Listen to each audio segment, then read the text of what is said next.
જય માતાજી મિત્રો, આજના નવા વિડીયોમાં આપનું હાર્દિક સ્વાગત કરું છું અને આજ બતાવશું આપણે ફૂગ વિશે। તો અત્યારે 60-65 દિવસની મગફળી થઈ ગઈ અને ફૂગ પણ આવતી હોય છે, તો ફૂગના આગોતરા પણ સ્પ્રે માટેના કન્ટેનો આવતા હોય છે અને પાછળથી પણ કન્ટેનો આવતા હોય છે।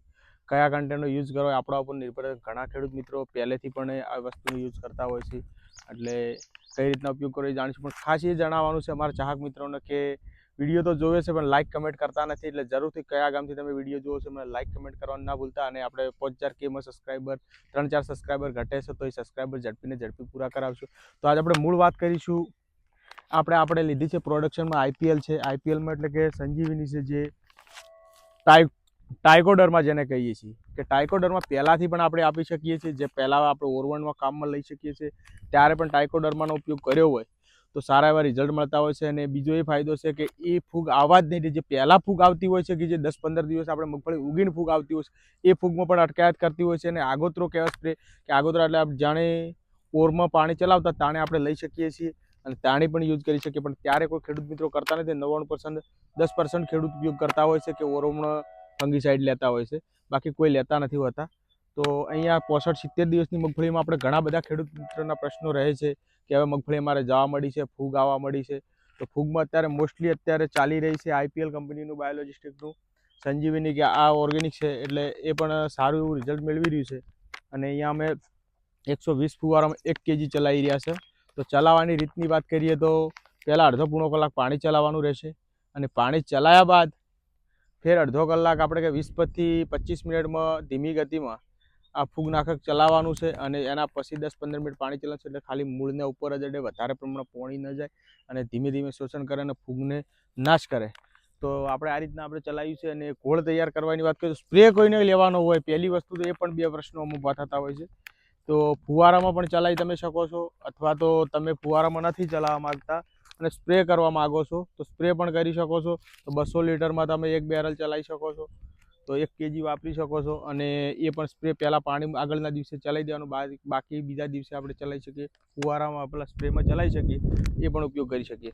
તો પહેલાં આપણે જો પાણી ઓલરેડી ચાલુ કરેલું છે અને અહીંયા ખોળ પણ તૈયાર કર્યો છે, જુઓ બતાવશું। અને હંમેશા કોઈ પણ પ્રોડક્શન ચલાવતા પહેલાં 1 થી 2 વાર એને હલાવું। તો પહેલાં દેખો રિટર્ન પાઇપથી આ રીતનું ચલાવું,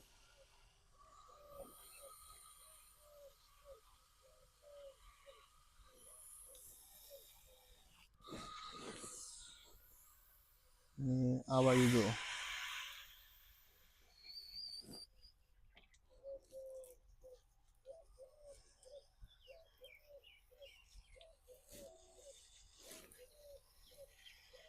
આપણે ધીમી ગતિ ચાલુ કરીને। ખાસ બીજું એ જણાવવાનું છે કે અહીંયા આપણે મગફળી છે 65 દિવસની થઈ છે, આપ જોઈ શકો છો।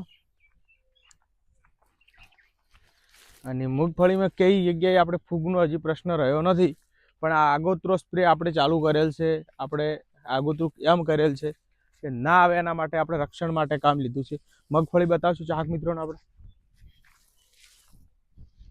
જો અંદર આવો સાથીદાર, અંદર આવો તમે।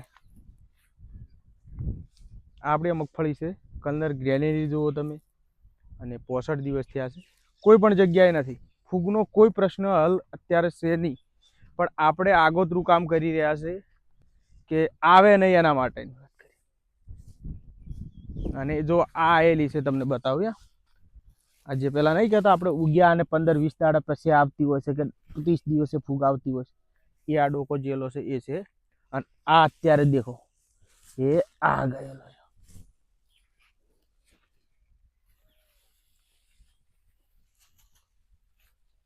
ફૂગ 2 પ્રકારની હોય છે, એક કાળી ફૂગ અને એક વ્હાઈટ ફૂગ, બંનેમાં કામ કરતી હોય છે। જો આ ડોકો લીલો દેખાશે તમને, આ પૂરો લીલો દેખાય છે, જો આ આઈ ફૂગ।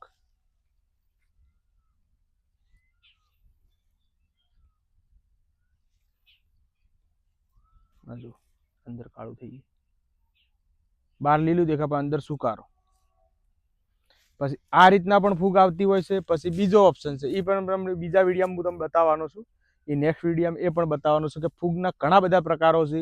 એક નીચેથી પણ આવતી હોય છે, ઉપરથી પણ સુકારાની રીતે આવતી હોય છે, પત્તા બધા તૂટી જતા હોય છે, અંદર છીણ થઈ જતી હોય છે, એ અત્યારે આપણે અહીંયા જોવા નથી મળ્યું, પણ એ બીજા બોર પર છે, એ તમને હું બતાવીશ. એ આપણે વિડીયો અપલોડ કરવાનું એમને પણ કીધું છે, તો આપણે એ પણ વિડીયોના માધ્યમથી બતાવશું તમને કે આ રીતના પણ આવતી હોય છે અને ઓળખતા શીખવાનું છે.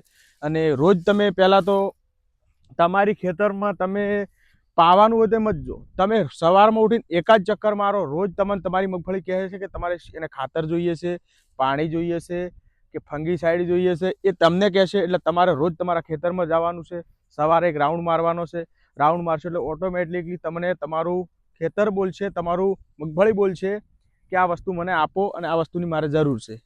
પણ તમે રોજ જશો ત્યારે, રોજ નહીં જાઓ તો તમને ખબર પડવાની. કેમ કે રોજે રોજ તમે જાઓ તો રોજે રોજનું તમને ખબર પડી જાય કે કાલે મગફળી આ ટાઈપની હતી, આજે આ રીતના દેખાઈ રહી છે.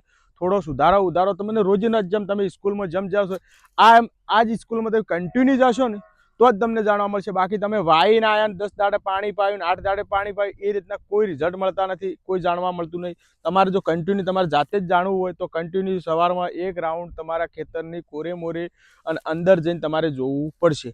તો જ તમને ખબર પડશે કે આ વસ્તુ કાલ નથી ને આજ તમને જોવા મળી છે. તો આજ મારી ચાહક મિત્રોને ભલામણ હતી. તો આવી બધી રોજિંદી અપડેટો મળતી રહેશે અમારી કિસ્મત ખેતીવાડીમાં. તો પણ અમારે તમે સપોર્ટ કરતા નથી, થોડો સપોર્ટ કરવાનું રાખશો અને રોજિંદા અપડેટ અને વિડીયો ખેતીલાયક મળતા રહેશે. તો આવી નવી અપડેટમાં અમારી કિસ્મત ખેતીવાડી યુટ્યુબ ચેનલને લાઇક, શેર અને સબસ્ક્રાઈબ કરવા ના ભૂલતા. જય માતાજી.